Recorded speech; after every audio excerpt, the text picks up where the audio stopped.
नमस्कार मित्रांनो, घरोघरी मातीच्या चुली या मालिकेच्या आजच्या भागाच्या व्हॉइस ओव्हर रिव्ह्यूमध्ये मी तुम्हा सर्वांचं स्वागत करतो.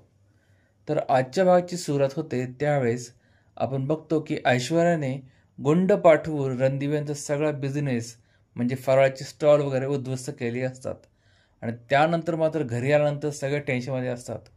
अवंतिका तर हे सुद्धा बोलते की आपल्याकडे ना पैसा राहिला ना दागिने, आपण पार कफल्लक झालो आहे, आपली झोळी फाटकी राहिली आहे. मग त्यामुळे आजी भयंकर चिडते, म्हणजे आजी चिडणार नाही ॲक्च्युली, पण ती आग लावायला सुरुवात करते. ती म्हणते आज जी आपली कुटुंबाची अवस्था आहे ना, त्या लोकांना मात्र याचं काहीच वाटत नाही आहे. म्हणजे ती टोमणं मारत असते जानकीच्या आईला. ते बघा कशी निवांत उभे आहेत असं म्हणते, मात्र आईला कळतं की ती तिलाच बोलते. मग जानकीची आई आतल्या रूममध्ये निघून जाते आणि पाठोपाठ जानकी पण निघून जाते. आणि मग जानकी आईला सावरत म्हणते की आई तू काळजी करू नको आणि त्या आजीच्या बोलण्यात टेन्शन घेऊ नको, सध्या आपल्या घरात काय चाललं तुलाही माहिती आहे. मात्र इथे तिची आई इमोशनल होत म्हणते की बाई मी जी पापं केली होती ना त्याच्यामुळे सगळं घडतंय हे, आणि मला त्याचं फार दुःख होतं आहे.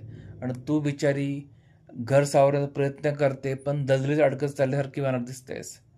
मात्र जानकी तिला म्हणते की माझ्यावर, माझ्या माणसांवर, देवावर आणि माझ्या कर्मावर भरपूर विश्वास आहे. नक्कीच काही ना काही चांगलं होईल. तिकडे मात्र ऐश्वर्याच्या घरी सयाजीराव आणि ऐश्वर्या भलतेच खुश असतात. सयाजीराव मात्र ऐश्वर्याला शाबासकी देत असतो की तू त्या रणदिव्यांना उडायची पण ताकद ठेवलेली आहे. मग ऐश्वर्या म्हणते नक्कीच इथून पुढे ते उडणं पण विसरून जातील. मागच्या दिवाळीला ते रस्त्यावर आले होते, या दिवाळीला ते कुठेच राहणार नाही.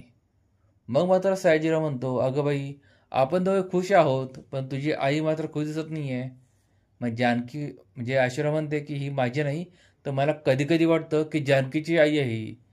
मग तिथे ऐश्वर्याची आईसुद्धा बोलते मला सुद्धा तेच वाटतं की तुझ्यासारख्या खतरनाक मुलाला जन्म देण्यापेक्षा मी जानकीची आई झाली असते तर खूप बरं झालं असतं. मग त्यावेळेस ऐश्वर्या तिच्या आईलाच म्हणते की यावेळेस बघ मी त्या रणदिव्यांना रस्त्यावर आणल्याशिवाय राहणार नाही. आणि दुसरीकडे आपल्याला दिसतं की 2-3 मुलं ना रणदिव्यांच्या घरी येतात. ते असतात बिचारे हॉस्टेलवर राहणारे पोरं, आणि ते त्यांना फराळाची ऑर्डर देण्यासाठी आले असतात. आता तुम्ही म्हणाल की स्टॉल तर उद्ध्वस्त झाला, मग यांना कुठून कळालं? तर ॲक्च्युली अवंतिका आणि साऱ्याने मिळून एक रील बनवली असते आणि सोशल मीडियाचा वापर करून ती रील बऱ्याच लोकांपर्यंत पोहोचली असते. आणि या हॉस्टेलच्या पर्यंत पण पोहोचली ती. आणि ती मुलं ह्यांना रणदिवेला घरी येऊन फराळाची ऑर्डर देतात. आता प्रश्न असतो पैशांचा. ऋषिकेश सुद्धा बोलतो जानकीला की आपण ऑर्डर तर घेऊ पण सामान पैसे कुठे आपल्याकडे.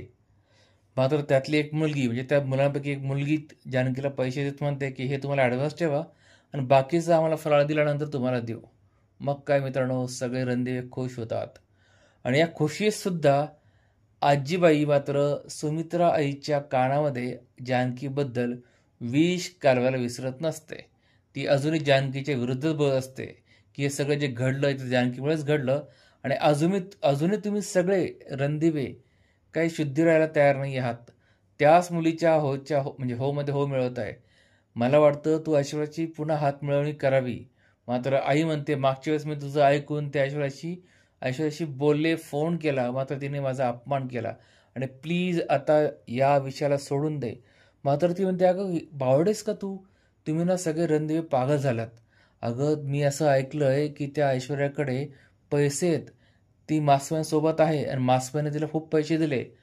मग मात्र आईला तिच्या शंका येते की तुला ही गोष्ट कशी कळाली, तू तर बाहेरही जात नाही, तुझं आणि ऐश्वर्याचं बोलणं होतं काय, सांग आई सांग. मात्र आई म्हणते अगं बाई मी नाही काही केलंय, तू ना माझ्याच उलटा संशय घेते. चोर सोडून सन्याशाला फाशी येते. मी सारंग आणि सौमित्रा बोलताना ऐकलंय ते. मग मात्र आई म्हणते ते सगळं सोड आता ते आणि माझ्यामध्ये येऊ नको प्लीज प्लीज प्लीज असं म्हणत ती तिथून निघून जाते.